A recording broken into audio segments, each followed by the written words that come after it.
Theme தனன திறனா.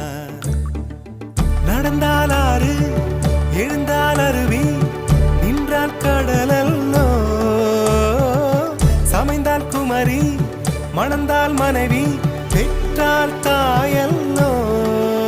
சிறு நதிகளே நதியிடும் கரைகளே கரை தொடும் நுரைகளே நுரைகளில் இவள் முகமே.